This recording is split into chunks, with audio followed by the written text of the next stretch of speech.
में सभी भक्तों का स्वागत है। अभी हम कीर्तन से स्टार्ट करेंगे।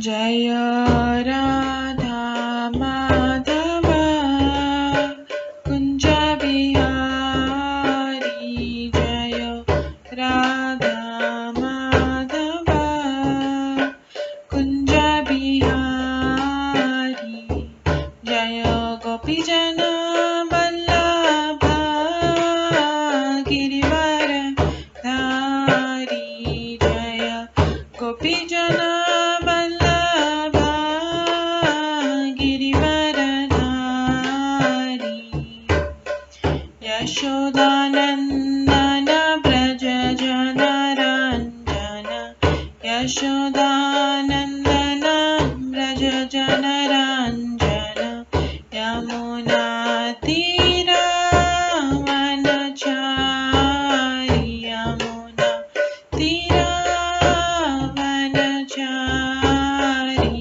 जय राधा माधव कुंज बिहारी, जय राधा माधव कुंज बिहारी, हरे कृष्णा कृष्णा कृष्णा हरे हरे, हरे राम राम राम हरे हरे, हरे कृष्णा कृष्णा कृष्णा हरे हरे, हरे राम राम राम हरे हरे, हरे कृष्णा कृष्णा कृष्णा हरे हरे, हरे राम राम राम हरे हरे, हरे कृष्णा कृष्णा कृष्णा हरे हरे, हरे राम राम राम हरे हरे, हरे कृष्णा कृष्णा कृष्णा हरे हरे, हरे राम राम राम हरे हरे, हरे कृष्णा कृष्णा कृष्णा हरे हरे, हरे राम राम राम हरे हरे, हरे कृष्णा कृष्णा कृष्णा हरे हरे, हरे राम राम राम हरे हरे, जय राधा माधव राधे, जय राधा गोविंद राधे, जय गौरनिताय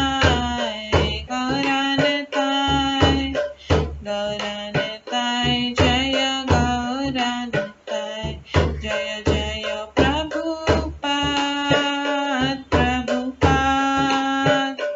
प्रभुपाद जय जय प्रभुपाद, जय जय गुरुदेव जय जय गुरुदेव, निताय गौर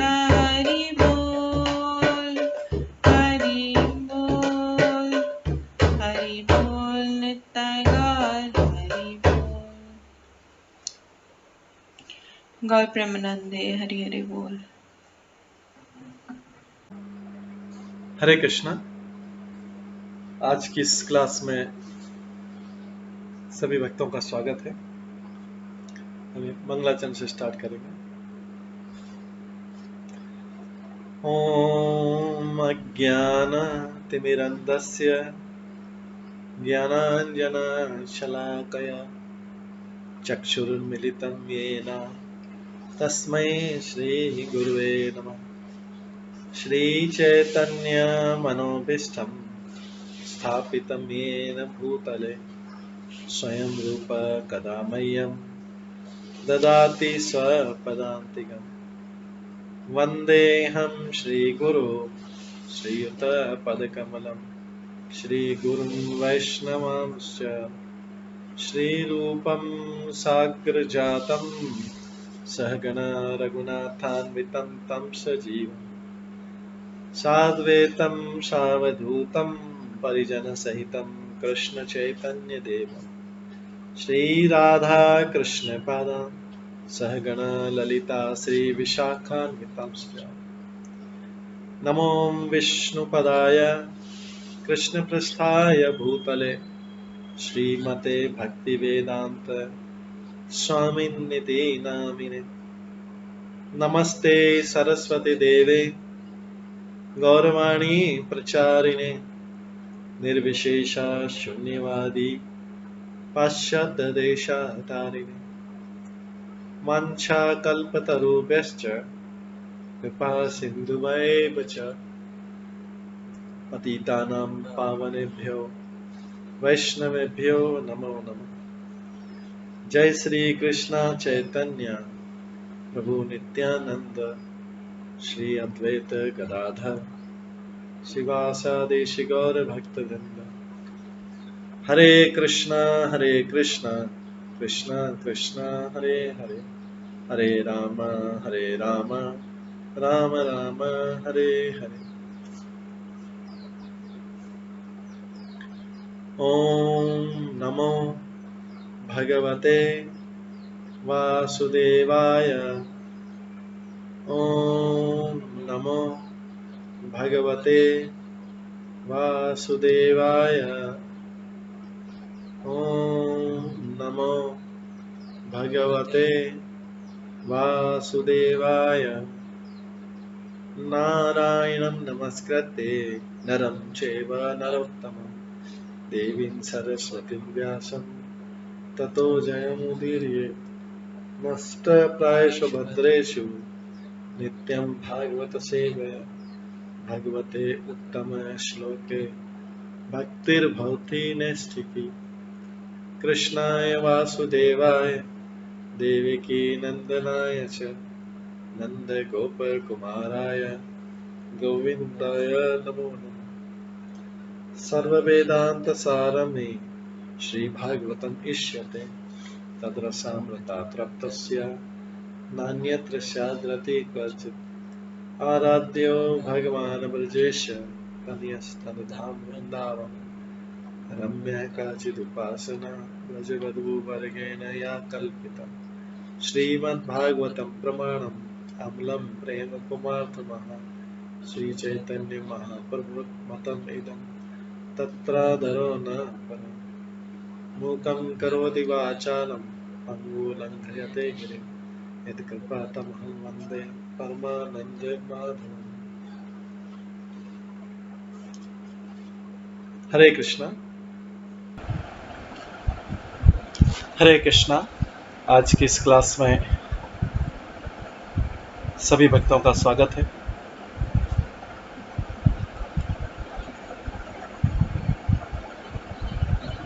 कल हमने श्रीमद् भागवतम के 10वें स्कंद के 1 से लेकर 8 अध्याय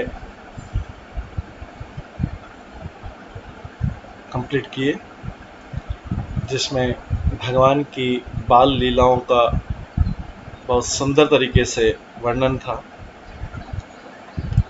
उसको संक्षिप्त में हम एक बार रिवाइज कर लेते हैं, क्योंकि अगला अध्याय जो है वो है दामोदर लीला का।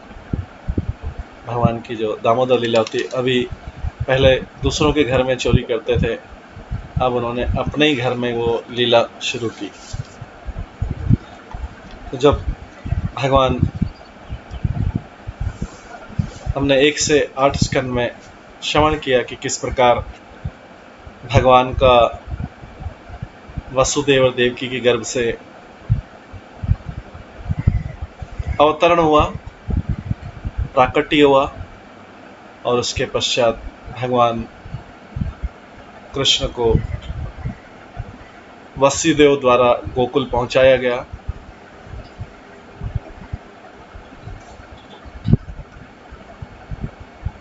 गोकुल में कृष्ण का लालन पालन नंद और यशोदा के द्वारा किया गया। भगवान गोकुल वृंदावन नंदगांव में 11 साल रहे। 11 ईयर्स उनका पालन किया गया नंद यशोदा द्वारा। हालांकि नंद यशोदा उनको जन्म देने वाले बालक नहीं थे, जन्म देने वाले माता पिता नहीं थे। 11 साल बाद कृष्ण फिर से मथुरा आए, क्योंकि उनकी लीला का दूसरा चरण प्रारंभ होने का था। मथुरा की लीला थी, तो भगवान के जो भक्तों की कैटेगरी है उसमें वृंदावन के या ब्रज के भक्त अलग हैं, उनका भाव अलग है। सेम कृष्ण है, वही कृष्ण है, लेकिन जो वृंदावन और ब्रज के भाव वाले अलग हैं, मथुरा के भाव वाले अलग हैं, और द्वारका के भाव वाले अलग अलग हैं। भक्तों की अलग अलग कैटेगरी है। भगवान की लीलाओं के अनुसार उनके भाव हैं। इसके पश्चात हमने देखा कि कृष्ण जब बड़े हुए, जब थोड़ा आगे हुए, तो उनका नामकरण संस्कार हुआ। कुछ दिनों बाद जब वो आए थे नामकरण संस्कार, उससे पहले जात कर्म संस्कार हुआ। उस जात कर्म संस्कार के बाद नामकरण, उसके बाद उत्थान संस्कार हुआ। तो ये नंद यशोदा जो सारे संस्कार कर रहे थे, इन संस्कारों के करने के पीछे उद्देश्य ये था कि एक तो बालक के कल्याण के लिए उतने सारे उत्सव मनाते हो, हर बार ब्राह्मणों को दाय देना, गाय को खिलाना, ये सब कर रहे थे। ये भगवान के लालन पालन में भी कर रहे थे। भगवान के लालन पालन में ये सारे संस्कार जो हैं श्रीमद् भागवतम में इसलिए बताए गए हैं कि व्यक्ति इनका पालन करे, क्योंकि भगवान के पालन में, जबकि भगवान को किसी संस्कार की जरूरत नहीं, लेकिन फिर भी हर बार उनको नारायण को याद करने का, क्योंकि कृष्ण को तो भगवान मानते ही नहीं थे, वृंदावन वासी, नारायण को याद करने का, गौ ब्राह्मणों को गौ को खिलाना, ब्राह्मणों को गाय देना, ये कृष्ण के हर संस्कार के समय ये सारी प्रक्रियाएं हो रही थी। हम देखते हैं कि पूरा उत्थान के समय जब उठने लगे, इसके बाद जब ये उत्थान के समय पहली बार बाहर निकलते हैं, उसके बाद जब अन्न खाना शुरू करते हैं, माता के दूध के बाद जब पहली बार अन्न खाना शुरू करते हैं, वो संस्कार था अन्नप्राशन संस्कार, जिसे हम बोलते हैं। एक एक करके सारे संस्कार करेंगे, और हर बार ये उनके लिए एक अवसर था सबका, ब्राह्मणों का, गायों का आशीर्वाद मिले।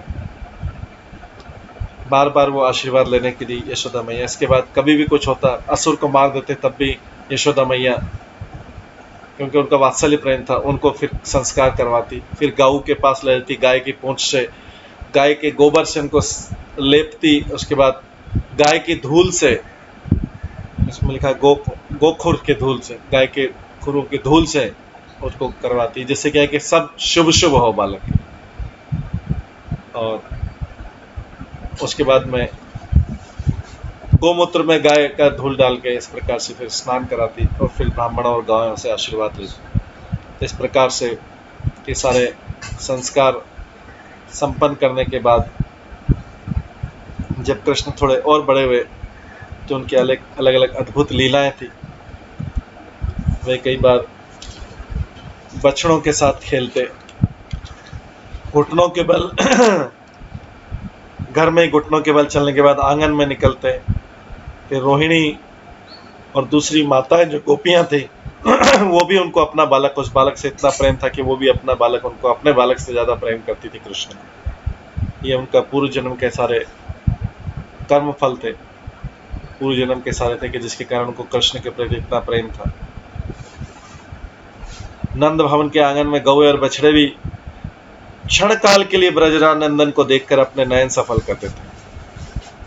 गायें भी, बछड़े भी उनको देख के अपने नेत्रों का नयन सफल करते थे।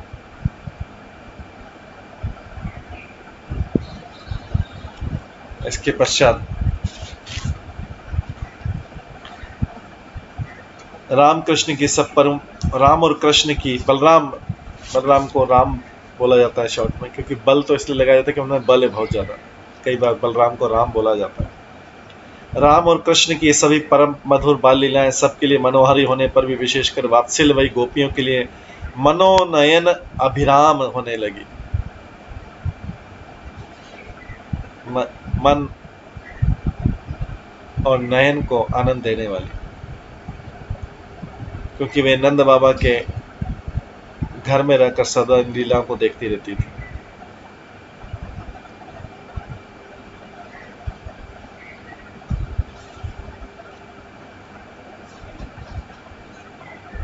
किसी भी समय राम और कृष्ण, बलराम और कृष्ण जब गाय और बड़े बड़े बछड़ों के निकट उपस्थित होते तो वात्सल्य रसवती गोपियां उन बालकों के अंगों में गाय के सींग लग जाने से डर से जल्दी जल्दी गोद में उठा लेती, परंतु जब वे बालक बछड़ों के निकट जाते तब गोपियां डरती नहीं थी, वहां से उन्हें जल्दी नहीं ले जाती थी। गाय के पास से डरती थी, गाय के सींग नहीं लग जाए, बछड़ों के पास से नहीं करती। बलराम और कृष्ण दोनों भाई कभी कभी सोए हुए बछड़े की पूंछ देखकर पूंछ को हिलाकर जोर से पकड़ लेते थे, तब बछड़े डरकर उठकर भागने लगते और बलराम और कृष्ण घसीटते हुए उनके साथ जाते।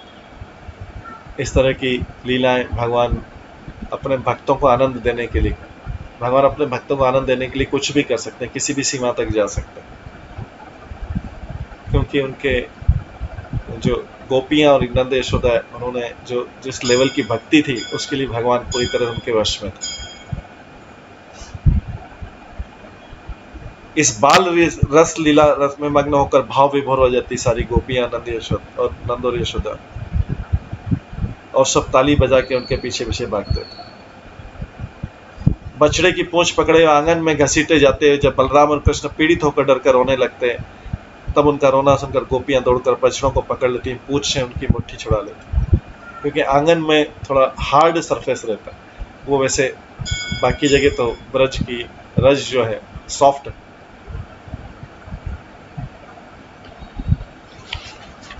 इसके पश्चात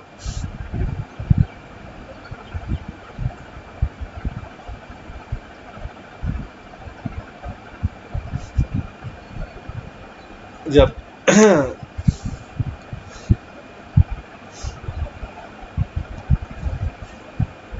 राम और कृष्ण की बाल लीला की चपलता इतनी चंचलता इतनी बढ़ गई कि यशोदा और रोहिणी क्षण काल के लिए भी स्थिर रह पाती थी, एक सेकंड के लिए भी उनका ध्यान इधर उधर नहीं जाता था। ये उनका बाल्यकाल था।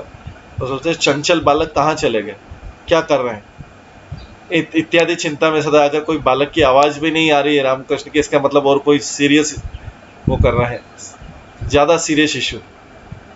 आवाज आए तो पता लगता है कि आवाज नहीं आए तो ज्यादा सीरियस इशू, क्या कर रहे हैं, क्योंकि इतने चंचल है वो, चुपचाप तो बैठ नहीं सकते, क्या कर रहे हैं इत्यादि चिंता में सदा व्याकुल रहती थी। तो उनकी भक्ति वैसे ही हो जाती थी क्योंकि भगवान की चिंता कर रहे।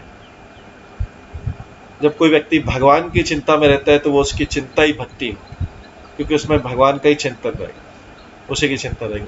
अगर कोई भौतिक जगत में चिंता करेगा तो दुख का कारण, कष्ट का कारण, लेकिन भगवान की चिंता करना कष्टों से मुक्ति का कारण। भगवान के कार्य में भी चिंताएं रहती हैं, बहुत ज्यादा चिंताएं रहती हैं, लेकिन उसमें शुद्धिकरण होता है, उन चिंताओं से शुद्धिकरण होता है, वो भक्ति में वो चिंता की। लेकिन भौतिक जगत में चिंता बंधन का कारण है और कष्टों का कारण।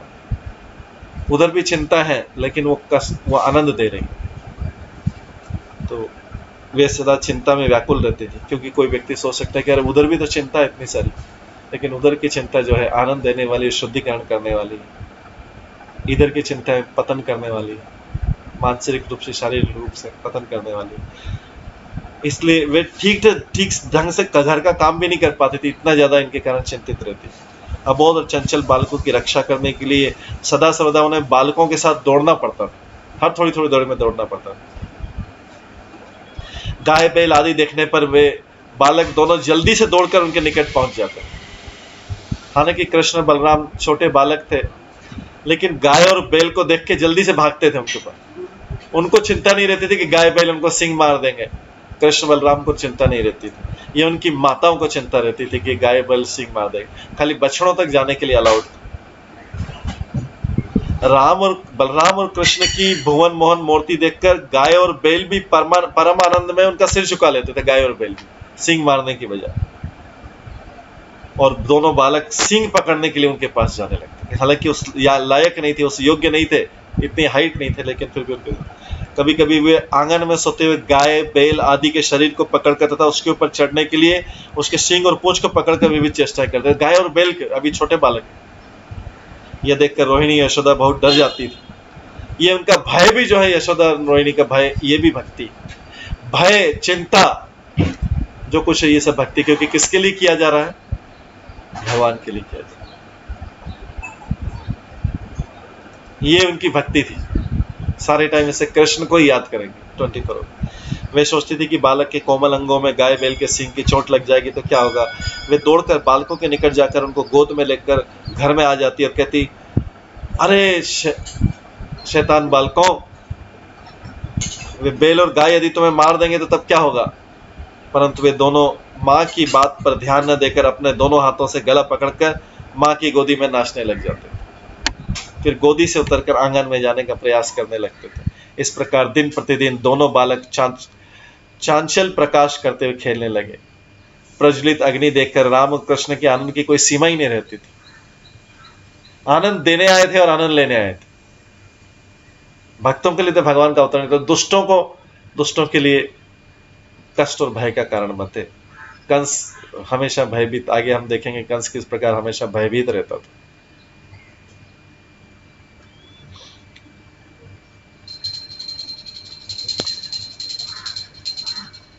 कई बार प्रज्वलित अग्नि देखकर बलराम और कृष्ण के आनंद की कोई समय नहीं। अग्नि को देख के प्रसन्न हो जाते थे, वो जल्दी से दौड़कर अग्नि के पास पहुंच जाते और उन्हें देखकर अग्नि भी, क्योंकि अग्नि भी तो देवता है, अग्नि भी दक्षिणावर्त में प्रज्वलित होकर आनंद में अपनी शिखा संचालन करते नृत्य करने लगती थी। अग्नि की शिखा जो ऊपर उसकी जो रहती है, लो रहती है, जो ऊपर पतली होती जाती है, वो भी डांस करने लगती थी, वो भी हिलने लगती थी, आनंद करने लगती थी। क्या? कृष्ण बलराम के दर्शन कर। हालांकि माता लोगों को डर लगता था। ये है राम और कृष्ण उस अग्नि शिखा के सौंदर्य से मुग्ध होकर हाथ पकड़कर उस अग्नि शिखा को जो ऊपर पतली होती जाती है उसको पकड़ने के लिए सब। उनको पता नहीं था अग्नि शिखा है, भगवान ऐसी लीला कर रहे हैं, अग्नि शिखा है, उसको पकड़ने के लिए आग की लो को जो ऊपर बारीक हो जाती, पतली हो जाती, उसको पकड़ने के लिए दौड़ते हैं। कभी कभी दूर से ऐसा उस अग्नि शिखा के सौंदर्य से मुक्त हाथ बढ़ाकर उस पर कभी कभी दूर से देखने पर ऐसा लगता मानो प्रज्वलित अग्निकुंड में प्रवेश कर वे आग की शिखाओं से खेल रहे।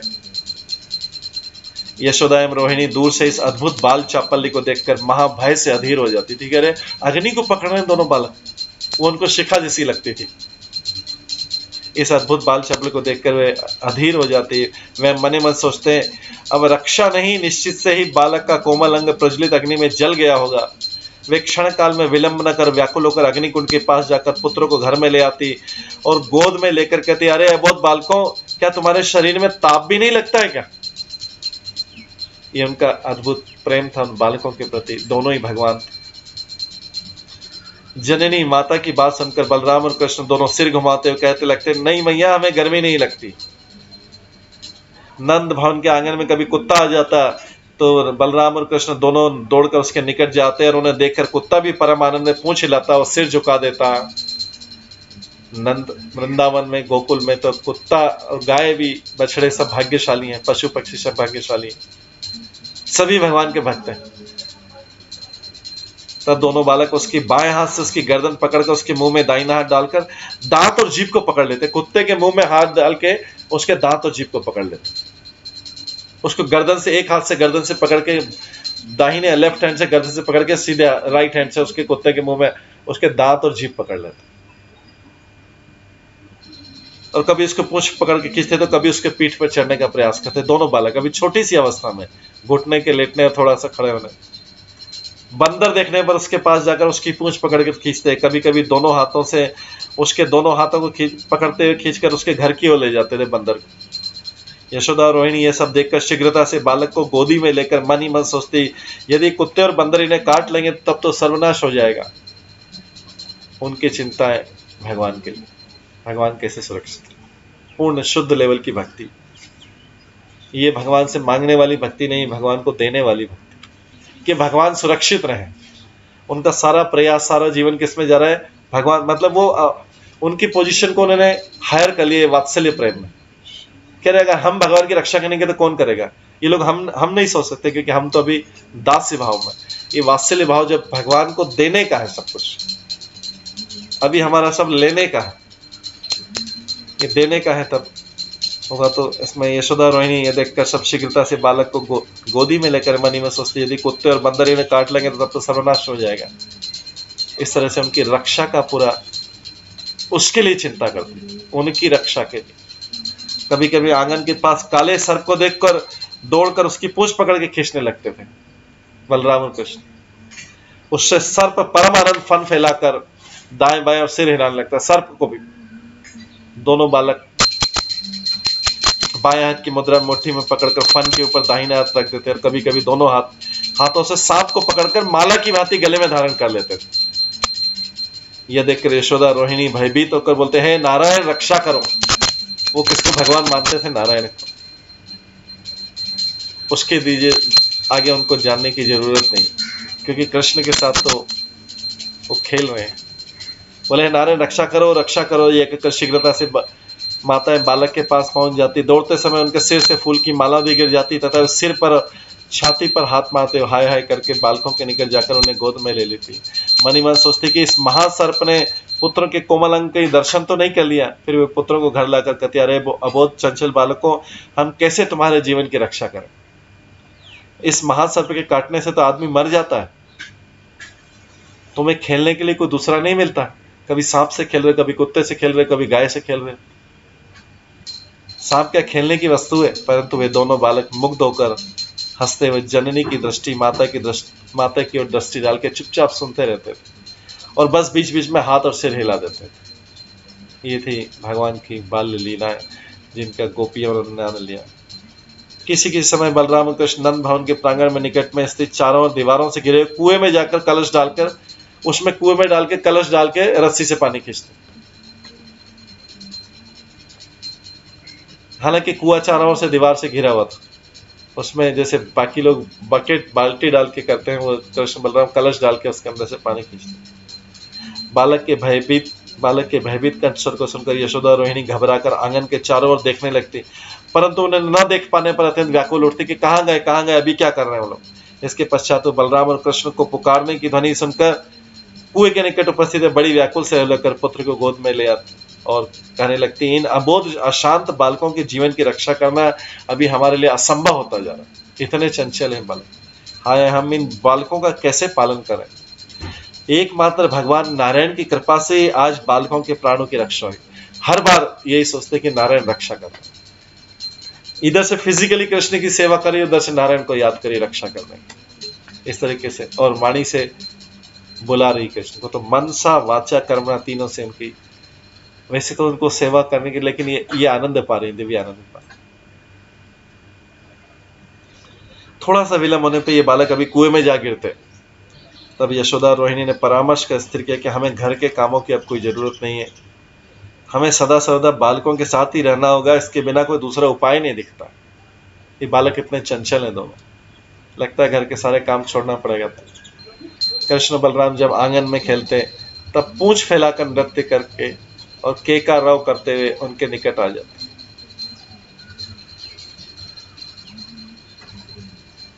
मोर उनके निकट आ जाते थे। मोर अभी मोर से खेल रहे हैं, के मोर करता है जो से के का नीलकंठ का श्री कृष्ण का नीलकंठ में स्वाभाविक चित्तरंजन नीलकंठ मोर को बोलते, इसलिए एक दूसरे को देखकर आनंदित होते। बलराम और कृष्ण मोर की सुसज्जित पूंछ एवं सुरम्य कंठ देखकर परमानंद एवं आग्रह के साथ उस पर हाथ फेरने लगते थे। मोर से खेलने में कभी कभी उसको पूंछ पकड़कर उसे लेने के लिए पकड़ कर खींचते हैं। इससे मोर इधर उधर दौड़ने भागने लगता और बलराम और कृष्ण दोनों उनके पीछे पीछे दौड़ते।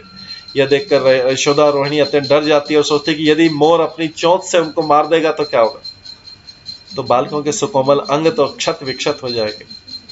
इसलिए घबराकर जल्दी से आंगन में जाकर बालकों को गोद में लेकर फिर घर में आ जाती।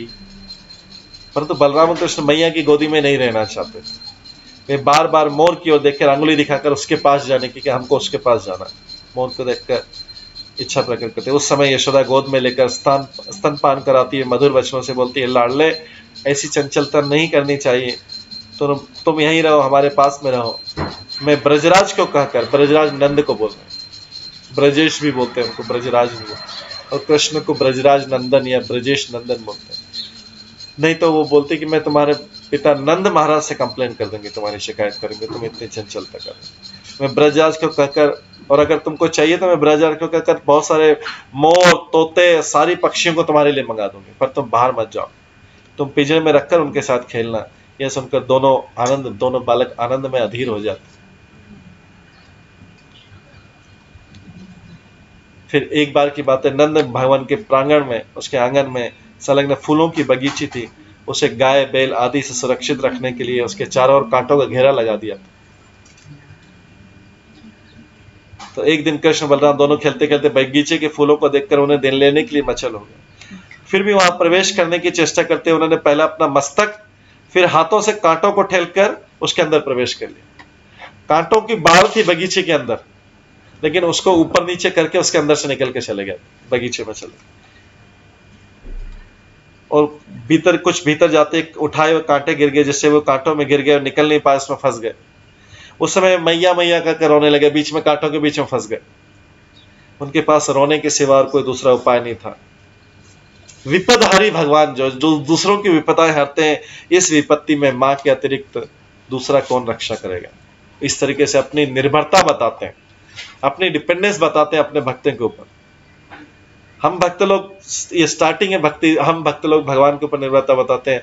वात्सल्य प्रेम, जब उस प्रेम उस लेवल तक पहुंच जाता है, भगवान अपनी निर्भरता बताते हैं भक्त के ऊपर। तभी जोर जोर से मैया मैया कहकर रोने लगे। उनके रोने की ध्वनि सुनकर यशोदा रोहिणी दौड़कर वहां उपस्थित हुई। बालकों की अवस्था देखकर बोलती, हो हाय कहकर अपने हाथों से सिर पीटने लगी और कहने लगी, बालकों के सुकोमल अंगों में निश्चित ही कांटे घुस गए होंगे। फिर भी अति सावधानी से बालकों को कांटों से निकाल के लाई। हम पैर से सिर तक बारी बारी से देखा, कहीं उनको कांटे तो नहीं घुस गए। फिर गोद में लेकर उनके शरीर पर हाथ फेरती और फिर घर में लाती। घर में आकर यशोदा और रोहिणी दोनों पुत्र को स्तनपान कराकर कहने लगी, अरे अबोध बालकों, कांटों से शरीर क्षत विक्षत हो जाता है, तुम्हें इसका भी ज्ञान नहीं है क्या। राम और कृष्ण मुग्ध और शांत भाव से स्तनपान करने लगते और मैया के मुख की ओर देखने लगते।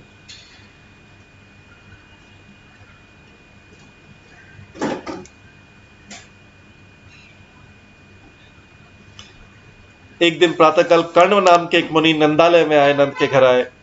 नंद महाराज ने उन्हें देखते ही बाहर आकर उन्हें प्रणाम किया और कहने लगे, आप बहुत दिनों के पश्चात हमारे घर पर पधारे हैं, आज हमारा परम सौभाग्य। उन्हें आदर अभ्यर्थना के साथ अंदर लेकर आसन, पाद्य, अग आदि के द्वारा उनकी पूजा अर्चना की तथा उनके चरणों में प्रणाम कर वे कहने लगे, नंद महाराज उस ब्राह्मण का, मुनि का आदर करते हैं। ये जो ब्राह्मण मुनि, ये बिना बताए आते थे, ये सब अतिथि हैं जिनका कोई तिथि और समय नहीं रहता। तो नंद महाराज उनका किसी भी समय आए, वो उनका आदर करते हैं। ब्राह्मण, आपकी पद धूलि पाकर आज हम वंश सहित कृतार्थ हो गए। क्योंकि उस समय तो कोई मोबाइल नहीं था, कुछ भी नहीं था, कोई फोन नहीं था कि कोई टाइम बताए। ये तो उस समय तो लेटर भी नहीं था, कोई टाइम बताए कि हम आ रहे हैं। हे ब्राह्मण, आपकी पद धूलि पाकर आज हम वंश सहित कृतार्थ हो गए, आज आप आए। हे मुनिवर, बहुत दिनों से आपके चरणों का दर्शन न पाने से हम आपकी सेवा से वंचित हो गए।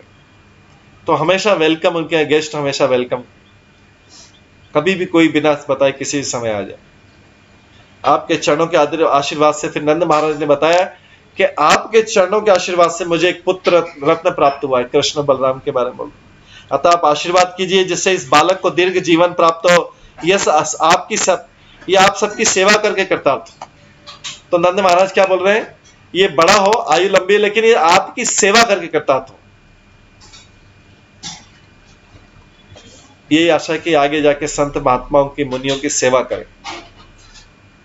इसके बाद ब्राह्मण जो है कुछ समय मौन रहकर यशोदा जी से कहने लगे, ब्रजरानी, तुम्हारे पुत्र प्राप्ति के संवाद से मैं बहुत प्रसन्न हूँ।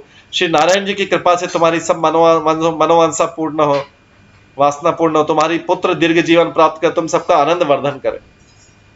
ब्राह्मण इस प्रकार आशीर्वाद देकर आसन से उठ पड़े और बोले, यशोदे, मैं अभी चल रहा हूं, यशोदा जी मैं भी चल रहा हूं, तो यशोदा जी ब्राह्मण कहने लगे यह कैसे संभव, यह कैसे हो सकता, आप अभी कैसे विदा होंगे, आज तो अभी कभी बिना भोजन के गए नहीं आज तक, आज कैसे जा रहे हैं, आज मैं कौन सा अपराध सेवा से वंचित रह गई कि आज बिना भोजन के आप जा रहे हैं। विशेषकर आज तो द्वादशी तिथि है, तो पहले पूरे टाइम में एकादशी द्वादशी दोनों ही पवित्र माना जाता, दोनों पवित्र दिन, एकादशी द्वादशी दोनों। तो आज तो द्वादशी, प्रातः काल आपका चरण दर्शन मिला, अतः पारण कराए बिना आपको मैं जाने नहीं दूंगी। यशोदा मैया उनसे कर्ण मुनि से बोलती। यशोदा के अतिशय आग्रह और प्रेम में अनुरोध के कारण ब्राह्मण जो है नंद आलय, नंद का आंगन छोड़कर नहीं जा सके, परंतु कहने लगे यशोदा तुम पुत्रवती हो, तुम बालक के लालन पालन में व्यस्त रहती है, इसलिए एकांत में भोजन बनाने की हमारी व्यवस्था कर दो, मैं भोजन बनाऊंगा तथा अपने इष्ट देव बाल गोपाल को भोग लगाकर प्रसाद ग्रहण करूंगा। तो मुनि लोग क्या करते थे, पहले अपना उनको रॉ मटेरियल देते थे, अपना आंगन में एक कोने में अपना भोजन खुद बनाते थे। ऐसा हम देखते हैं चैतन्य महाप्रभु की लीला में भी देखते हैं कि वो ब्राह्मण जो आया था जिसका बार बार बाल गोपाल भोजन खा रहे थे, वो अपना भोजन कोने में अन्न ले लेते थे, उनसे अन्न और सारे इंग्रेडिएंट्स और अपना भोजन खुद बनाते थे उन्हीं के घर में। तो मैं भोजन बनाऊंगा तथा अपने इष्ट देव बाल गोपाल को भोग लगा प्रसाद ग्रहण करूंगा। यशोदा मैया ने उनके लिए भोजन पकाने की सारी व्यवस्था कर दी, चूल्हा लीप पोत कर भोजन पकाने के लिए द्रव्य सामग्री, बर्तन आदि, पानी सब कुछ दे दिए।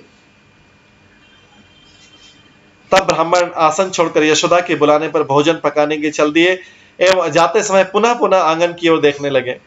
उनकी बड़ी इच्छा थी कि ब्रज अंगनाओं के मध्यवर्ती विचित्र बाल लीला परायण बाल गोपाल को देख कर जाऊं अथवा उसको देखते देखते भोजन भी बनाऊं, परंतु संभव नहीं था। वे एकांत निर्जन स्थान में जाकर भोजन बनाने लगे, परंतु बार बार उस बालक की छवि उनके स्मृति पट में जागरूक होने लगी।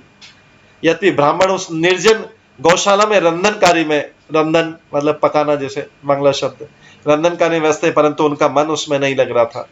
उनके मन में यही भावना जागी कि उस यशोदा नंदन की भूमोहन अंग शोभा और ब्रजांगना के साथ मनोहर भंगी से सुमधुर बाल लीला कैसी। उनका भोजन पकाने में मन नहीं लग रहा था ब्राह्मण का, हालांकि उन्होंने जगह दे दी गई थी। वे मन ही मन सोचने लगे यही भोजन न बनाकर इसी आंगन में बनाने से बालक को देखता रहता और प्रसाद भी बनाता। वो सोच रहे हैं कि मैं उनके आंगन में ही बना लेते, अलग से भोजन बनाने में बालक के दर्शन नहीं हो पा रहे।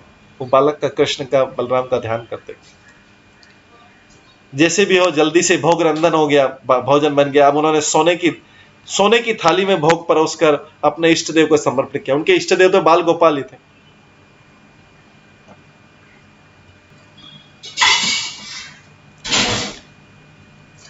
अब उन्होंने इष्ट देव को समर्पित किया। अनंतर कमरे का दरवाजा बंद करके बाहर आए। जब मंत्र जपने लगे उसके पश्चात हाथ ताली बजाकर द्वार खोलने पर ब्राह्मण अतिशय चमत्कार तो विस्मित हुए। ब्राह्मण ने देखा कि यशोदा नंदन के पैर के ऊपर पैर रखकर स्वस्तिक आसन में उसके इष्ट देवता के स्थान में बैठा हुआ भोजन कर रहा। ब्राह्मण ने देखा कि स्वयं भगवान कृष्ण के भोजन कर रहे जो उसने पकाया। यशोदा नंदन को देखकर ब्राह्मण चकित और विस्मित हो गए, मन ही मन सोचने लगे यह क्या, परंतु दूसरे ही क्षण उनका भाव वो भाव चला गया और बोलते हाय हाय करते करने लगे, इस दुष्ट बालक ने भगवान का भोग झूठा कर लिया। यशोदे यशोदे अपने इस चंचल बालक की करतूत तो देखो, क्या कर रहा है देखो। इस समय यशोदा डरती हुई आई और बालक को डांटने लगी। ये चैतन्य महाप्रभु की टाइम पे ऐसी लीला हुई थी। माँ यशोदा ने ब्राह्मण से बहुत रिक्वेस्ट किया। ब्राह्मण ने दूसरी बार भोजन बनाया और भोग लगाया। यशोदा माँ बड़ी सावधानी से बालक की निगरानी करने लगी। फिर वो जिससे वो फिर ब्राह्मण देवता का भोग जूठा न कर दे। ब्राह्मण देवता अपने इष्ट देव को भोग लगा रहा है, तो पहली बार में कृष्ण वहां पे आके बैठ के इष्ट देव की जगह आके बैठ के भोजन कर लेंगे। दूसरी बार मां यशोदा उसकी निगरानी रहती कि अब बालक नहीं जाए, जूठा नहीं करे। इष्ट देव बनाकर ब्राह्मण अपना मंत्र जप करने लगा। जब द्वार खोला तो वही बालक फिर भोजन करा, सेम कृष्ण फिर भोजन करे। तब ब्राह्मण बिना भोजन किए चले जाने को थे। ब्राह्मण बोला अभी मैं चला जाता हूं, आपके यहाँ जो बालक है हमेशा मेरा भोजन जूठा कर देता है। ऐसे समय में ब्रजनाथ नंद भी आ गए वहां पे। उन्होंने फिर से ब्राह्मण से बोला आप फिर से भोजन बनाइए, अब की बार में बिना भोजन किए आपको जाने नहीं दूंगा, आप एक बार फिर से भोजन बनाइए, हम बालक को दूसरी जगह ले जाते हैं। तब पुनः भोजन बनाने की व्यवस्था की गई। तीसरी बार भोजन बनाकर ज्यों ही बालक ब्राह्मण इष्ट देव को भोग लगाने गए, त्यों ही नंद महाराज द्वार के बाहर खड़े होकर पराते लगे, अब मैं बालक को बाहर नहीं जाने दूंगा। इस बालक को लेकर यशोदा जी अपना घर पड़ोसन के घर में चली गई। बालक को लेकर, कृष्ण को लेकर यशोदा मैया पड़ोस में चली गई कि कहीं बालक फिर से जूठा न कर दे। परंतु उसके विषय में ब्राह्मण भूल नहीं सके।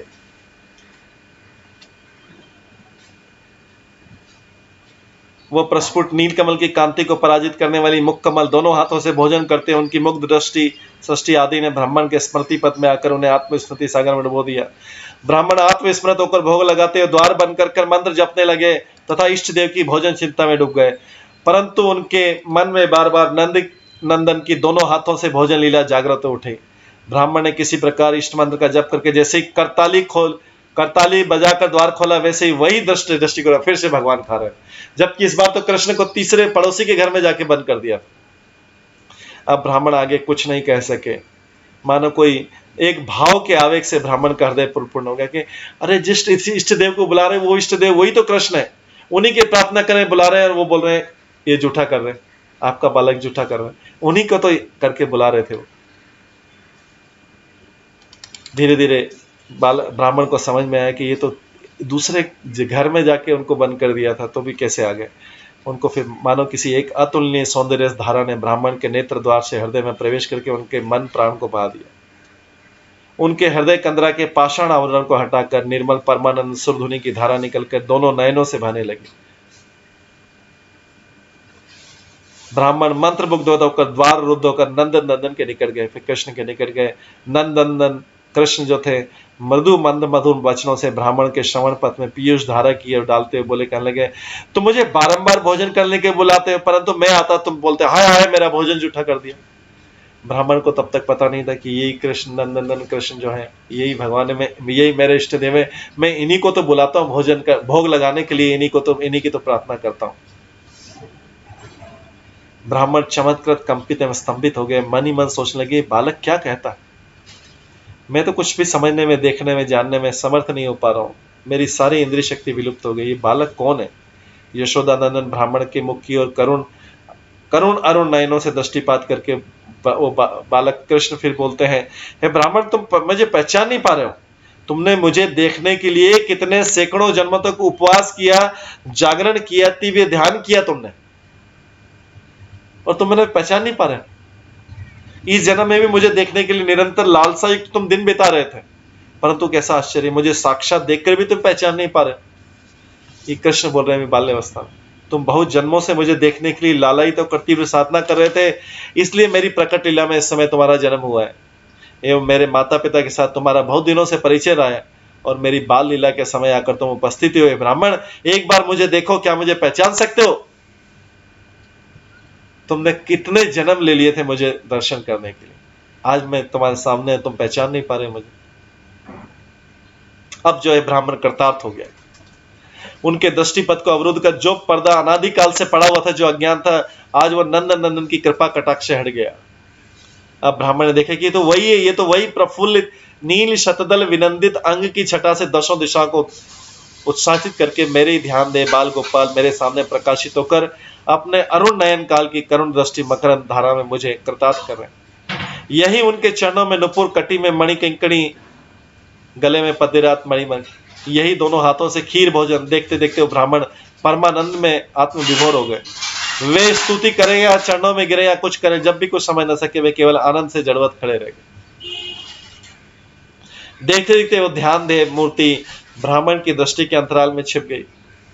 ब्राह्मण क्षण काल के दर्शन को करोड़ों जन्मों की साधना का फल मानकर अपने को धन्य मानने लगे। अब ब्राह्मण को समझ में आया, ओ मेरी करोड़ों जन्मों की जो साधना का फल आज मिला मुझे।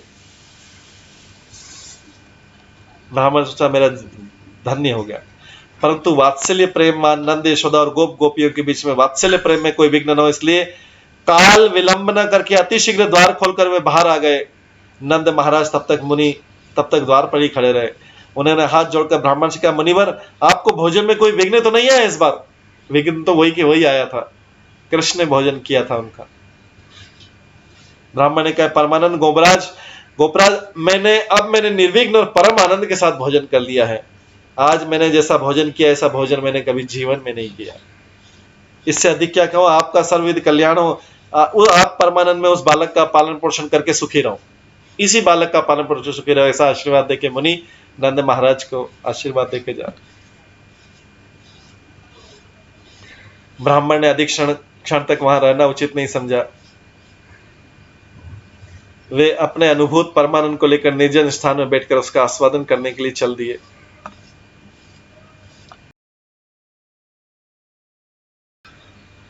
ब्राह्मण ने अधिक क्षण लेकर वहां उचित नहीं समझा। वे अपने अनुभूत परमानंद को लेकर निर्जन स्थान में बैठकर उसका आस्वादन करने के लिए चल दिए। निर्विघ्न रूप से ब्राह्मण का भोजन समाप्त कर यशोदा मैया पुत्र को गोद में लेकर घर आई एवं जाने के लिए प्रस्तुत उस ब्राह्मण के चरणों में प्रणाम करके कहने लगी, मुनिवर, मेरे पुत्र का अपराध क्षमा कर दो। आप आशीर्वाद दे करें कि मेरे बालक को दीर्घ जीवन प्राप्त हो। ब्राह्मण ने मीठे वचनों से यशोदा का प्रीति विधान और उसके पुत्र के दीर्घ जीवन की कामना करके उनका आनंद वर्धन किया। यशोदा की गोद में यशोदा नंदन को देखकर महानंद से परिपूर्ण होकर वहां से प्रस्थान किया। इस प्रकार यशोदा मैया हमेशा प्रयास करती कि उसको ज्यादा से ज्यादा ब्राह्मणों को और गायों का आशीर्वाद मिले। ब्राह्मणों, गायों, मुनि का आशीर्वाद, केवल सारा प्रयत्न रहता था जो भी घर में आता था आशीर्वाद। ये आधुनिक भौतिक युग से अलग है, जहां बालक का कुछ भी संस्कार होता है, बड़ी बड़ी पार्टी होती और उसमें सारे भौतिक जगत के ईर्ष्यालु लोग आते हैं। ईर्ष्यालु लोग ईर्ष्या करेंगे, आशीर्वाद देंगे, क्योंकि भौतिक जगत तो पूरा ईर्ष्यालु वाला, तो उससे बालक का नुकसान ही होता है। अगर बालक सुंदर हुआ तो सब लोग, अरे कितना सुंदर बालक हो गया इनके यहाँ पे, फिर कैसी बड़ी पार्टी की, धन कितना है, फिर बालक कितना सुंदर है, और फिर दूसरी चीजें देखी तो ईर्ष्या, क्योंकि भौतिक जगत है ये, भौतिक जगत ईर्ष्या से तो आधुनिक युग में सब जो फंक्शन करते हैं उसमें आशीर्वाद नहीं मिलता, ईर्ष्या मिलती, उल्टा नुकसान होता। लेकिन यहाँ पे यशोदा मैया ऐसे लोगों को बुला रही है जो शुद्ध ब्राह्मण मुनि, कर्ण मुनि थे, मुनि, शुद्ध ब्राह्मण और गर्गाचार्य जैसे वैष्णव, और सब आके आशीर्वाद है।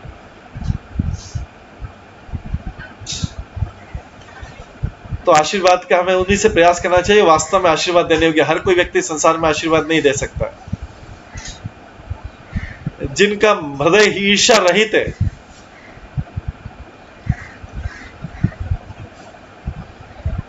वही आशीर्वाद दे सकता। कोई भौतिकतावादी मटेरियलिस्टिक पर्सन आशीर्वाद नहीं दे सकता।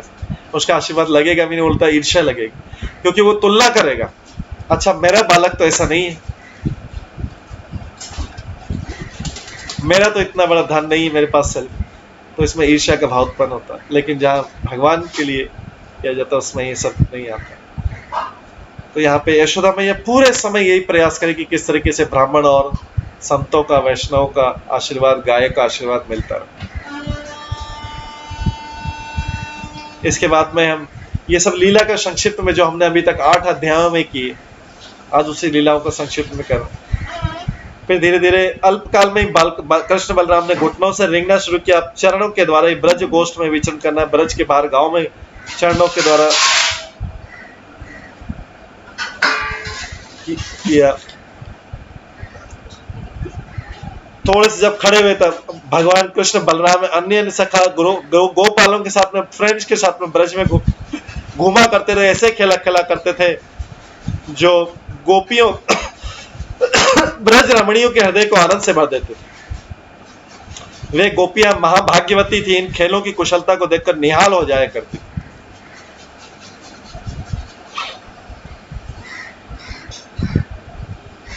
श्री कृष्ण का बाल चापल इतना अद्भुत था कि समस्त गोपियों का चित्त उनकी चंचलता में लगा रहता। एक दिन सब इकट्ठी होकर नंद भवन जा पहुंची। वहां यशोदा देवी की उलाहने देने थी और उनके लाडले की करतूत करने लगी।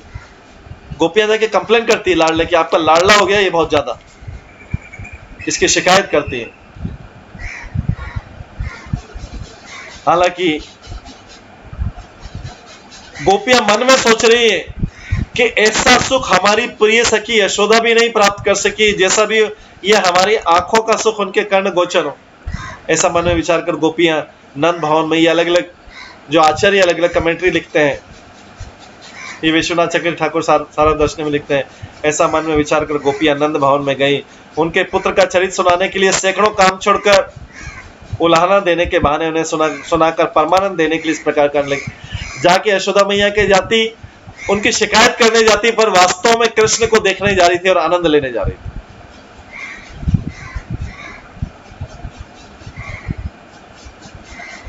और बोलती जाके, अरे सखी यशोदे, जरा अपने पुत्र की करतूत तो देखो, हमारे गोदोहन के पहले बछड़े को खोल देता, हम अभी गाय का दूध निकालने से पहले बछड़े खोल देता है। जब हम डांटती है तो जोर जोर से हंसने लगता है। कभी कभी चोरी के नाना प्रकार के उपाय कर हमारे मीठे मीठे दही को, दूध को चोरी करके खा जाता है। स्वयं तो खाता ही है तो भी एक बात है, ये तो सारा दूध दही वानरों को बांट देता है, और यदि वानर भी पेट भर जाने पर नहीं खा पाते तो हमारे मटकों को फोड़ देता है। यदि घर में दूध दही नहीं मिलता तो तब हमारे प्रति क्रुद्ध होकर हमारे बच्चों को रुलाकर भाग जाता है।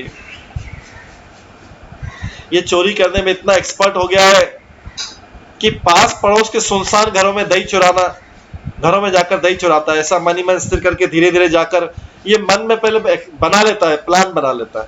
धीरे धीरे जाकर घर को जनमानव शून्य करने के लिए ये क्या करता है कि हम लोग घर में होते हैं लेकिन एक बछड़ों को खोल देता है। अब जब बछड़े इधर उधर दौड़ते हैं तो घर के सभी लोग भाग के बछड़ों के पीछे दौड़ते हैं। अब जब घर सुनसान हो जाता है, सब लोग बछड़ों के पीछे दौड़ते हैं, तो घर में आकर दही दूध और मक्खन चुरा कर भाग जाता है।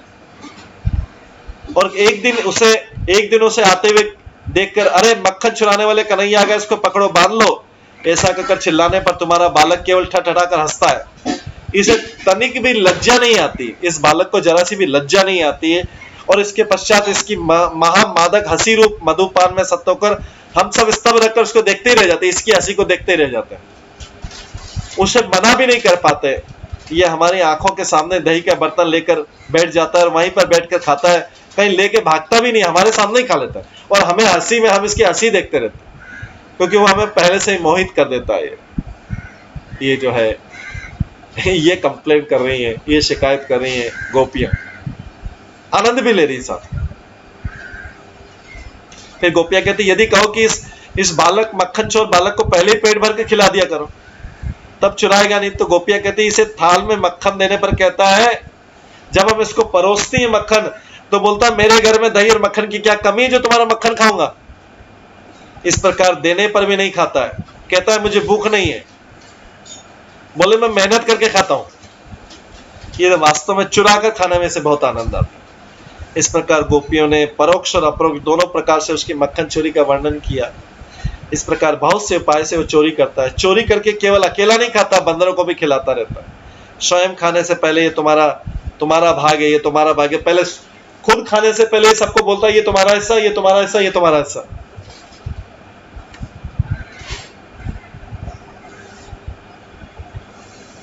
ऐसा करके सबको बांट देता है। बहुत से खाने पे जब बंदर तृप्त हो जाते हैं और यदि उनमें से कोई नहीं खाता, कोई बंदर नहीं खाता, तो ये कहता है तुमने नहीं खाया तो मैं कैसे खाऊंगा। बंदर को बोलता है तो मैं भी नहीं खाऊंगा। मानो इसी दुख से दूध दही भरे मटके फोड़ डालता है। कोई अगर एक बंदर भी नहीं खाया तो ये बोलता है, मैं कृष्ण तुम्हारा बालक बोलता है मैं भी नहीं खाऊंगा। बंदरों को पूरा सेटिस्फाई करता है। नहीं तो फिर कोई नहीं खाता तो फिर बाद में फोड़ देता है, दही मटके फोड़ देता है। और किसी दिन सुनसान घर में घुसकर दही दूध आदि न मिलने पर जो ग्रह का स्वामी इस पर बिगड़ कर कहता है, अगर घर में इसको दूध दही नहीं मिले तो बोलता है, ठीक है कल चोरी करने के लिए मैं जलती हुई लकड़ी ले आऊंगा तुम्हारे यहाँ, तुम घर पे मक्खन दही नहीं रखते। कुछ न मिलने पर वृद्ध और बच्चों को साथ घर को भी जला दूंगा। ये तुम्हारा बालक हमको धमकी देता है कि घर पे तुम्हारे घर में कुछ दही मक्खन ही नहीं खाने के लिए, मैं तुम्हारे घर को जलती हुई लकड़ी से आके जला दूंगा, सारे बूढ़े बच्चों को जला दूंगा। ऐसा कहते हुए सोते हुए शिष्यों को चिंटी काटकर रुलाकर भाग जाता है। आगे बोलते हैं, हमारे घर में घुसने पर जब तुम्हारा पुत्र देखता है कि दधी भांड छीके पर रखा हुआ है और हाथ की पहुंच से बाहर है, तो अनेक प्रकार के कौशल का सहारा लेता है। एक के ऊपर एक 2-3 पीढ़ी को रख लेता है और उन पर चढ़ जाता है, अथवा कभी कभी उखल पर चढ़ जाता है, अथवा बालकों के कंधों पर चढ़ जाता है। यदि फिर भी पाने में असमर्थ होता है तो छड़ी से उन बर्तनों में छेद कर देता है। अगर इसका हाथ नहीं पहुंचता तो नीचे से छड़ी से नीचे से छेद कर देता है। इसे इस बात की पूरी पहचान रहती कि किस छीके पर किस बर्तन में क्या रखा हुआ, इसको सब पता है। इसके बाद गोपियां बोलती हैं, जब हम घर गृहस्थी के कामों में उलझी रहती हैं तब हमारे अंधकारपूर्ण ग्रह में भी वस्तुओं को अपने मणिमय आभूषणों के प्रकाश से, आपने जिसको मणि वाले आभूषण पहना रखे, ज्वेलरी पहना रखी, अंधेरे वाले में इससे प्रकाश मिल जाता है इसको अपने आभूषणों से, और इसमें सब कुछ देख लेता है। इसके अतिरिक्त इसके श्यामल शरीर है, इसमें भी कुछ ऐसी ज्योति है जिससे इसे सब कुछ दिख जाता है, अंधेरे में भी सब कुछ दिख जाता है। ये इतना चालाक है कि कब कौन कहाँ है इसको पता रहता है, कब कौन कहाँ जा रहा है, और जब ये दूसरी जगह आते हैं तो ये अपना काम बना लेता है।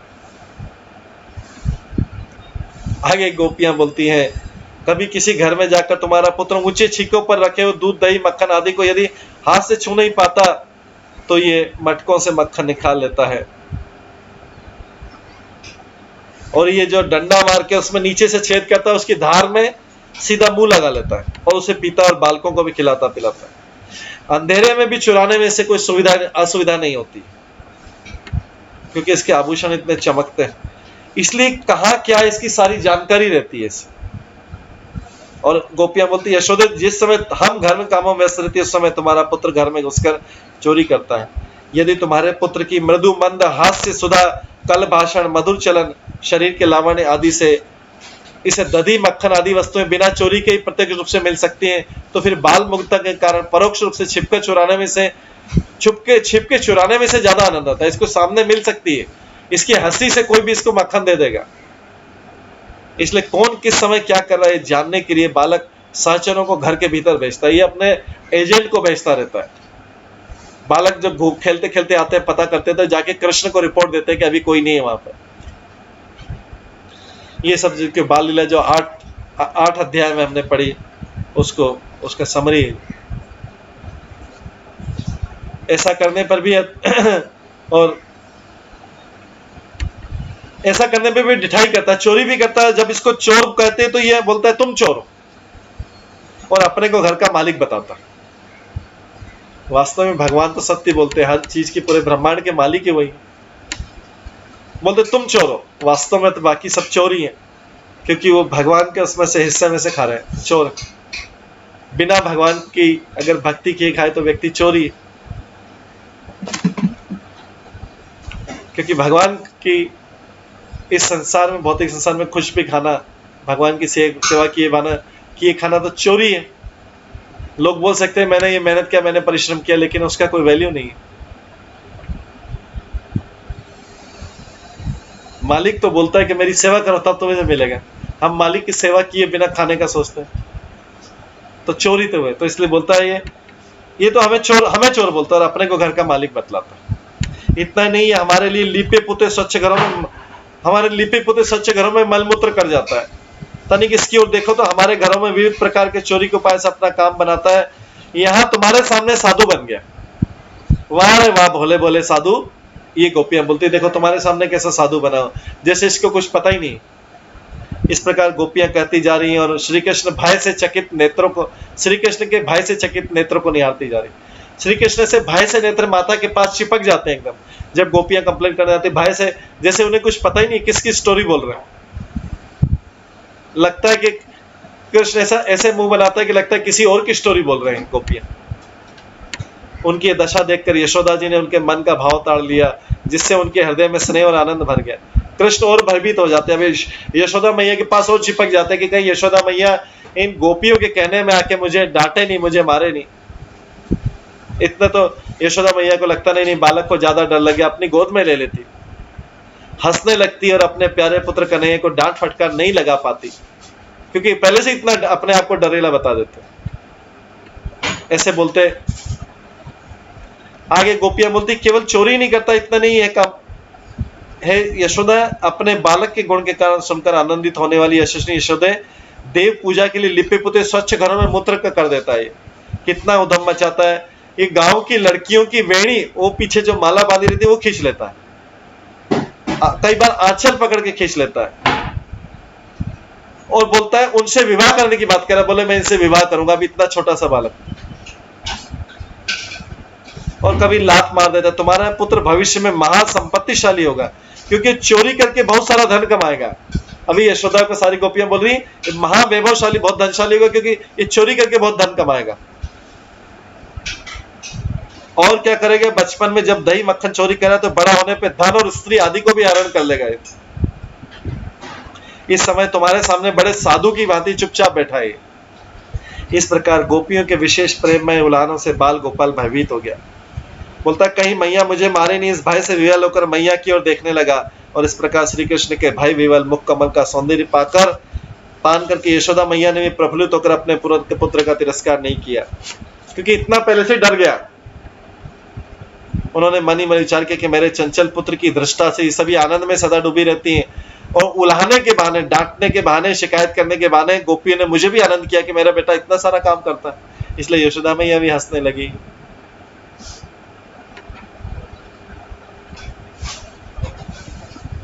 इसके बाद कुछ दिनों बाद बलराम और कृष्ण दोनों भाई कुछ दिनों में अपने दैहिक, अपने शारीरिक बल से समर्थ होकर चलते फिरने लगे। वात्सल्यवती गोपियों की बलराम कृष्ण घूमते फिरते उनकी लीला देखने के लिए जैसे जैसे इच्छा होने लगी, वैसे वैसे कृष्ण बलराम की लीला भी प्रकाशित होने लगी। गोपियों की और लीला इच्छा के तो भगवान ये था मां प्रपद्यन्ते तां सते भजामि। अब जैसे जैसे गोपियों की इच्छा बढ़ती गई उनकी लीला देखने की, भगवान भी उतनी ज्यादा लीला प्रकाशित करते रहे।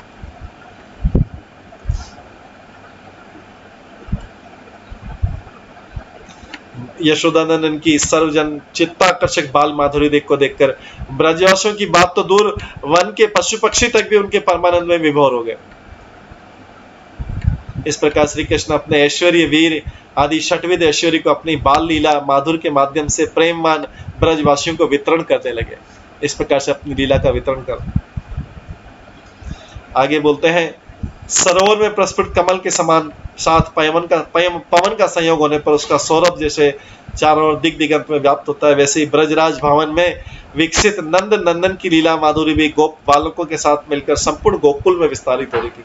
गोकुल के सारे लोगों को भगवान की लीला पता लग रहा था। नंद नंदन अपने समान उम्र वाले बालकों के साथ गोकुल वासियों के घर घर में जाकर नित्य नूतन चपलतापूर्ण बाल लीलाओं को प्रकाशित कर गोकुल की रमणियों के एक अनिर्वचनीय परमानंद रस का आस्वादन कराने लगे। स्थिर कमल में मधुकर जब मधु के पान में आवेश में सो जाता है, तब उसके माधुर्य को ग्रहण करने में आसक्त हो जाता है।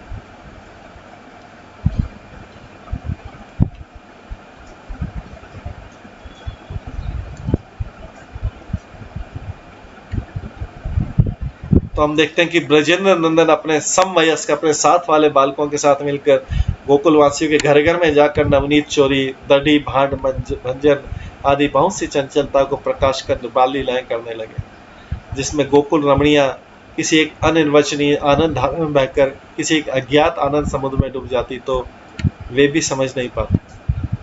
कोई भी चंचल बालक किसी के घर में घुसकर यदि घर के सामान को इधर उधर फेंकता है तो उसे बिगाड़ता है, तो गृहस्थ का मनोभाव कैसा होता है। यहाँ पे पूछते आचार्य कि कोई भी चंचल बालक अगर किसी के घर में घुस के घर के सामान को इधर उधर फेंक देता है तो गृहस्थ का कैसा मनोभाव होगा, ये हम समझते हैं। परंतु गोकुल की रमणियों की स्थिति इसके विपरीत थी। गोकुल की गोपियां इसके विपरीत थी। वे देव सेवा, अतिथि सत्कार, गृह स्वामी के भोजन आदि के लिए अति यत्न से दही, दूध, क्षीर, नवनीत और मक्खन, नवनीत मतलब मक्खन आदि तैयार करके घर में रहती थी। और नंद नंदन जब घर में घुसकर उन्हें चोरी करके खाता तो घर में इधर उधर बिखेर देता, दही दूध के बर्तनों को तोड़ फोड़ कर टुकड़े टुकड़े कर देता। तब गोकुल रमणियां कहती, इस चंचल बालक के उत्पाद से हमारा गोकुल में वास करना भी असंभव हो गया। परंतु वे पूर्ववत फिर भी वे वैसे के वैसे अगले दिन भी वैसी की वैसी दही, दूध और मक्खन आदि प्रस्तुत कर घर में सजा के रखती। मन में इच्छा थी कि फिर से आए।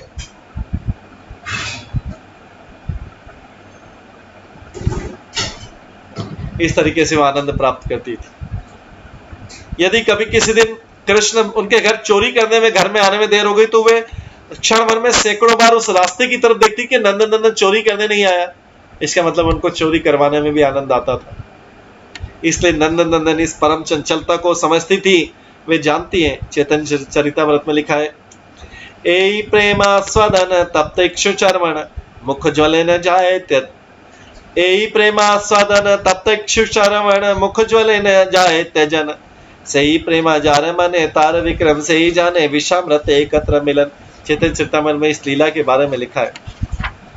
बोलते हैं, वात्सल्य रसवती गोकुल रमणिया, गोकुल की गोपियां गोकुल राजनंदन की इस परम चंचलता पूर्वक बाल लीला रस के आस्वादन में एक अप्राकृत परमानंद रस में विभोर हो जाती। एवं समस्त गोकुल की रमणियां एक साथ मिलकर किसके घर में यशोदानंदन ने कैसा चांचल्य प्रकाश किया है, किसके घर में किस रूप में कैसे कैसे मक्खन चोरी किए और किसके कितने मटके फोड़े हैं, ये सभी आपस में चर्चा करती। क्या आज तुम्हारे यहाँ कृष्ण आया था? अच्छा, तुम्हारे कितने मटके फोड़े? इस तरह से वो आपस में बात करते। उनका टॉपिक क्या रहता था? तुम्हारे यहाँ कृष्ण चोरी करने आया था कि किसका मटका फोड़ा, कितना ले गया? एक दिन गोकुल रमणी ने स्थिर किया कि यशोदा के निकट जाकर उनके पुत्र की सारी चंचलता की बात सुनाएंगे, क्योंकि यशोदा कभी भी अपने पुत्र की चंचलता को नहीं देख पाती। यशोदा कभी भी अपने पुत्र की, यशोदा को नहीं, ये तो दूसरे लोग देख पाते थे ना, यशोदा क्या चंचल नहीं। ये 9वें अध्याय में पढ़ेंगे कि एक दिन यशोदा के घर भी चंचलता की, वही दामोदर लीला हुई। पहले तो सब जगह बाहर चंचलता कर रहे थे। एक दिन गोकुल रमणी ने स्थिर किया कि यशोदा के निकट जाकर उनके पुत्र की सारी चंचलता की बात सुनाएंगे, क्योंकि यशोदा कभी भी अपने पुत्र की चंचलता देख नहीं पाती, अतः हमारे मुख से सुनने पर कुछ कुछ अनुभव कर सकेगी। ऐसा सोचकर एक दिन सभी गोकुल रमणियां मिलकर ब्रजराज भवन में आकर उपस्थित हुई। ब्रजराज नंदन तब यशोदा मैया की गोद में सोए हुए स्तनपान कर रहे थे तथा दोनों चरणों को भूमि पर मार रहे थे, जिससे उनके चरणों के नुपुर की सुमधुर ध्वनि उनके आनंद वर्धन करी थी। माता की गोद में लेटे दूध पान कर रहे भी हाथ जोर जोर से पैर हिला रहे थे, चंचल तो थे से जोर जोर से पैर हिला रहे थे, उनके नुपुर की ध्वनि आ रही थी। बाकी गोपियां उस समय आई कंप्लेन करने। यशोदा भी परमानंद रस में डूबकर अपने पुत्र के सुकोमल अंगों पर हाथ फेरती हुई कहने लगी, हे कन्हैया। यशोदा बोलती है, कन्हैया तू दिन प्रतिदिन बड़ा नटखट बनता जा रहा है। यशोदा नंदन उससे और भी अधिक आनंदित होकर गोद में ही उछल कूद करते हुए मैया की मुख की ओर देखकर मृदु मृदु हंस रहे थे। यशोदा मैया की गोद में बैठे बैठे उछल कूद कर रहे थे, वो दूध पीते पीते उछल कूद कर रहे। ऐसे समय में गोकुल की रमणियां वहां आकर यशोदा को घेर कर बैठ गई और एक टक यशोदा नंदन को नक से सिर तक देखने लग गई,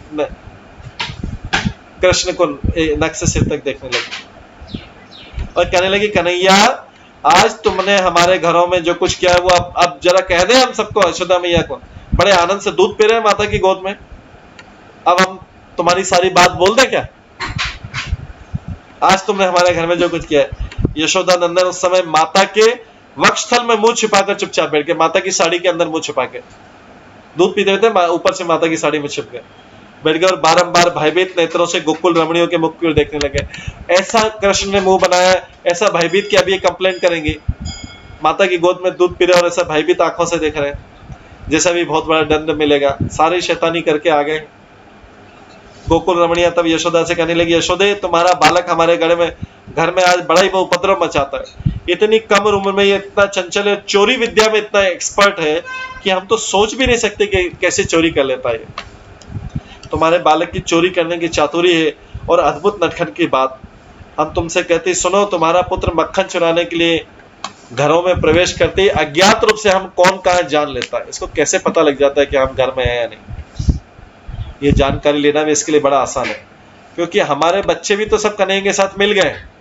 हमारे बच्चे अब हमारी तरफ नहीं रहे, ये कन्हैया और हमारे घर की इंफॉर्मेशन सारी सूचना कन्हैया को जाकर देते।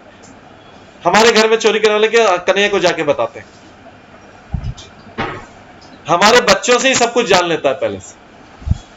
यदि हम घर में हैं तो हमें पहले से घर के बाहर भेजने की व्यवस्था भी, अगर हम घर में हैं तो ये हमको घर से बाहर भेजने की व्यवस्था कर लेता है।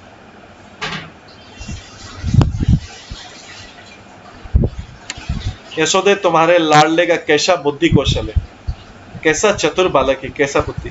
वो बिना ध्वनि के चुपचाप गौशाला में प्रवेश करके बछड़ों को खोल देता, कहीं कोई आवाज नहीं आती, जिससे बंधन मुक्त हो जाने से वे आंगन में भागते दौड़ते रहते हैं। हम कोई दूसरा उपाय न देखकर उनके पीछे भागती दौड़ती रहती है। बछड़ों को बांधना है, ये हमको घर से भगाने का उपाय कर लेता है। हम बछड़ों को बांधने जाते ही इतने में तुम्हारा पुत्र घर में प्रवेश करके दही दूध मलाई मक्खन आदि जो कुछ मिलता है अपने सखाओं के साथ मिलकर चोरी करके खा जाता है। गोपियों की गोकुल रमणी की बात सुनकर यशोदा कहती, मेरा नीलमणि तुम्हारे घरों में इतना उपद्रव मचाता है, तब तुम इसे डांटती क्यों नहीं हो? तुम लोग चुपचाप इसका सहन कैसे कर लेती हो? उसे ऐसा प्रश्न मिलने से तो और भी दुष्ट हो जाएगा, अगर तुम ऐसा इंकरेज करोगी तो और भी दुष्ट हो जाएगा। गोकुल रमणी कहते हैं, अयोध्या ये तो हमारे डांटने डपटने से भी नहीं डरता है, उल्टा हमें डांट डपट के देता है या फिर हंसी के साथ अपनी टीम के साथ भाग खड़ा होता है। इसकी हंसी देखकर हम भी मुग्ध हो जाते हैं, सब कुछ भूल जाते हैं। तुम्हारा लाडला आंगन में खड़े होकर यदि एक बार हंस दे तो हमारा हमारे घर में प्रवेश कर दही, खीर, नवनीत मतलब मक्खन आदि लूटने लग जाए तो भी हम कुछ नहीं कह सकते। हमारे सामने सामने लूट लेता, हम इसको देखते ही रहते। इसलिए तुम्हारा पुत्र हमारे सामने या पीछे जब जैसी इच्छा हो हमारे घरों में प्रवेश कर दही, दूध, मक्खन आदि लूट कर खा लेता है। इसके बुद्धि कौशल से और हास्य सुधा के माधुर्य से हम पराजित हो जाते हैं, इसलिए हम इसे मना भी नहीं कर पाते। यशोदा जी बोलती है, साधारण रूप से देखा जाता है कि अभाव के कारण लोग चोरी करते हैं। अगर कुछ नहीं हो तो चोरी करते हैं, अभाव पूर्ण हो जाने से ऐसा नहीं करते हैं। मेरा पुत्र तो अपने समान उम्र वाले गोप बालकों के साथ मिलकर खेलते खेलते गोकुल के विभिन्न स्थानों में घूमता फिरता रहता है। अतः जब इसे भूख लगती तब तुम्हारे घरों में प्रवेश कर चोरी करता है। अतः जब ये तुम्हारे घरों में जाता है तब इसे कुछ खाने के लिए दे दिया करो, खाने के लिए दे देना, जिससे चोरी नहीं करेगा और भूख लगने पर भी लज्जा के कारण ये तुमसे कुछ नहीं कह पाएगा। इसलिए तुम लोगों को इसका मुंह दिखाकर ही कुछ खाने, तुम इसको मुंह देख के कुछ अपने आप खाने के लिए दे दिया करो। तुम्हारे घरों में जाने से यदि तुम इसको कुछ खाने के लिए नहीं दोगी तो भूख के कारण दिन प्रतिदिन चोरी करना सीख जाएगा ये, और तब तो भूख ये फिर चोरी का अभ्यस्त हो जाएगा, प्रैक्टिस हो जाएगी। राजकुमार होकर चोरी करना अत्यंत परिताप और निंदा का विषय है। अतः तुम लोग इस बालक को चोरी की विद्या मत सिखाओ, इसको दे दिया करो जब आए अपने घर में। तुम्हारे घरों में आने पर इसे खाने को जरूर दे देना। गोकुल की रमणियां गोपियां बोलती, अरे यशोदे, तुम्हारा दुलारा गोकुलवासी नर नारियों के जीवन का जीवन है, हमारी उसे खिलाने की कितनी इच्छा होती। हम तो ताजा मक्खन लेकर इसे कितना अनुरोध करते हैं कि हमसे खा लो, इसे खिलाने के लिए कितना प्रयास करते, लेकिन ये खाता ही नहीं। कहता तुम्हारा मक्खन मीठा नहीं लगता। हमारे खिलाने से बोलता तुम्हारा मक्खन मीठा नहीं लगता है, मेरी मैया का मक्खन मीठा होता है। मैया ने मुझे बहुत खिलाया, मेरा तो पेट भरा हुआ, मैं तुम्हारा मक्खन क्यों खाऊंगा। अब तुम ही बताओ हम क्या करें। दुख से मन मारकर हम अपने हाथ का मक्खन मटके में वापस रख देते, देने पे लेता नहीं, बोले तुम्हारा मक्खन अच्छा नहीं। तुम्हारे पुत्र का स्वभाव ऐसा है कि इसे आदर के साथ देने पर लेता नहीं है, लेकिन चोरी करके खूब खाता है। इसे खिलाने के लिए हम कितना बुलाती, कितना आग्रह करती, परंतु स्वीकार नहीं करता तथा खेलते खेलते दूसरे घर में चला जाता। हम मक्खन हाथ में लेकर बाहर दरवाजे तक इसके पीछे दौड़ती कि ले लो हमसे मक्खन, परंतु ये उपेक्षा करके चले जाता है, बोले मुझे नहीं खाना। हम मन में दुखी होकर घर में लौट आती हैं, फिर हमारे घर में कामों में व्यस्त होने पर चुपचाप आकर दही, दूध, मक्खन आदि चुरा कर खाने लगते। इससे हमें ऐसा लगता है कि तुम्हारे बालक को चोरी करने के खाने में अच्छा लगता है। तुम्हारे इस लाडले ने इतनी कम उम्र में कैसे चोरी करने की चातुरी सीखी, हम तो किसी भी प्रकार से हम स्थिर नहीं कर पाते। यह सुनकर यशोदा बोलती है, अरे सखियों, मेरा पुत्र स्वभाव से बहुत लज्जा वाला है, इसको तो बहुत शर्म आती, लजालू है, इसलिए किसी के सामने कुछ नहीं खाता है। ये किसी के सामने बहुत लजालू, बहुत शर्मीला है ये हमारा बालक, किसी के सामने कुछ नहीं खाता, इसको एकांत में खाना पसंद। इसलिए तुम लोग इसे खाने, इसको खा के सामने मत खड़े रहा करो, चले जाया करो, ये अकेले में खाना पसंद है। अगर तुम बार बार तुम लोग खाने पर आगर पर इसलिए नहीं खाता, परंतु सुनसान घर में प्रवेश कर खाता है, इसका तात्पर्य कि लज्जाशील है, सबके सामने नहीं खाता है। इसमें इसकी कोई दुष्टता नहीं, परंतु तुम लोग मानती हो कि चोरी करके खाता है। अरे नहीं, उसको एकांत में खाना अच्छा लगता है। यशोदा मैया अपने बालक का सपोर्ट कर रही, उधम मचाता है। यदि भूख के कारण तुम्हारा कुछ खा लेता, तुम्हारा क्या नुकसान हो जाएगा। इसको इसके सामने रख के फिर तुम चले जाया कर। अरे मटके में लगे हुए दूध, दही आदि खाने से बच्चे का पेट भर जाता है, इसमें नुकसान की बात तो नहीं है। यशोदा मैया समझा रही गोपियों। यशोदा की बात सुनकर गोकुल की स्त्रियां कहने लगी, यशोदे,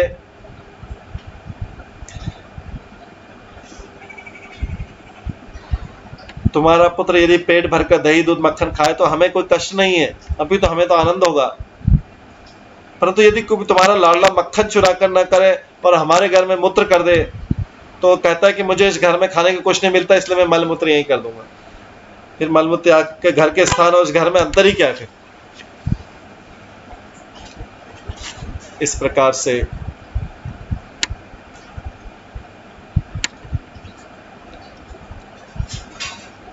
ये लीलाएं करता है।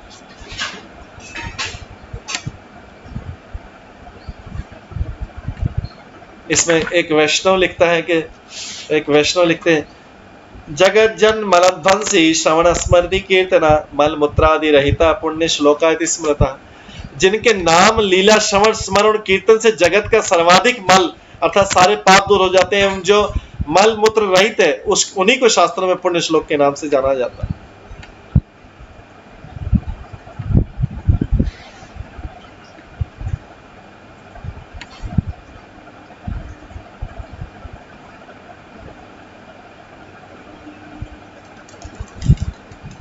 गोकुल की रमणियां गोपियां इस रमणीय यशोदा के निकट इस प्रकार कन्हैया की मक्खन चोरी आदि की बात कहने पर बाल गोपाल मैया के डर से उनकी गोद में चुपचाप मुख छिपाकर बैठे हुए।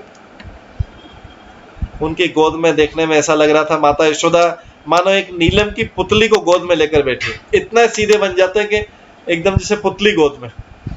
गोप इस तरह कहती, यशोदा देखो तुम्हारा चोर चक्रवर्ती, चोरों में चक्रवर्ती बालक। चक्रवर्ती मतलब था सबको जीता हुआ, चोरों में चक्रवर्ती सम्राट। इस समय कैसा साधु जैसा तुम्हारी गोद में बैठा, मानो कुछ जानता ही नहीं।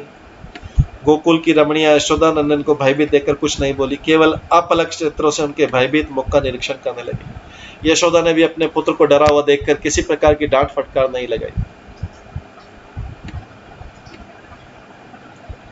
फिर इसके बाद हम देखते हैं कि एक बार तो मिट्टी खाली हो, ये भी हमने लीला सब पिछले 8 अध्याय में सुनी, उसी का संक्षिप्त। यशोदा मैया उनको डांट फटकारने लगी।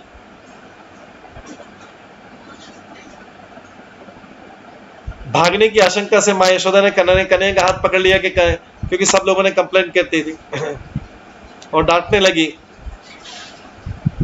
उनके श्री कृष्ण को, यशोदा मैया श्री कृष्ण को डांटने फटकारने से प्रेम का पोषण होता है, प्रेम बढ़ता है डांटने फटकारने से। आता है इसमें कोई दोष नहीं। अपने पुत्र को शासन करना माताओं की रीति है, पुत्र के ऊपर शासन करना माताओं की रीति है, इनमें कोई अन्याय नहीं होता। परमेश्वर भी माता के भय से वियल है, तो अन्य की बात क्या कहा जाए। यह प्रेम का भूषण है, दूषण नहीं। मैया ने डांटते, क्या क्यों रे नटखट, तूने छिपकर मिट्टी क्यों खाई, तू बहुत डीठ हो गया है। तेरे दल के सखा कर रहे हैं तथा तेरा बड़ा भैया बलदाऊ भी कर रहा है कि तूने मिट्टी खाई।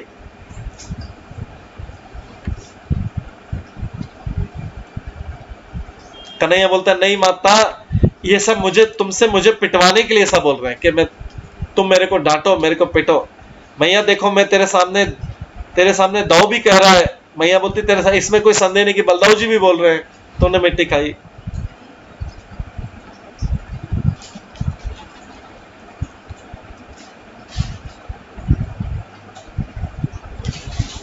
इसके बाद ये जो मिट्टी खाने वाली लीला है, इसको अभी हम और डिटेल में करेंगे, क्योंकि जो लास्ट वाली लीला थी ये मिट्टी खाने वाली लीला थी। इस लीला को करके इस तरीके से हमारा ये 8 अध्याय का संक्षिप्त वर्णन समाप्त होगा, और उसके पश्चात हम जो है अगला 9वां अध्याय चालू करेंगे। ये इसलिए जरूरी कि अब कृष्ण की लीला चेंज हो रही है। 8वें अध्याय में बाल लीला करके अब थोड़ा सा बड़ा अब घर में माखन चोरी की लीला होगी, दामोदर लीला होगी।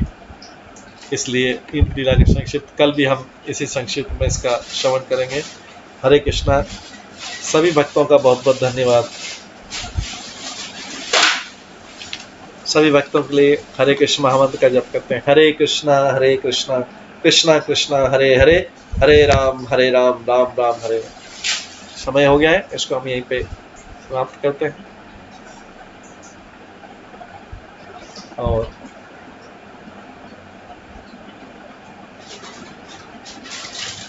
आज की क्लास से संबंधित कोई प्रश्न हो, आज लीला में संक्षिप्त कोई प्रश्न हो, हम अगली क्लास में करें। हरे कृष्ण। सभी भक्तों का बहुत बहुत धन्यवाद।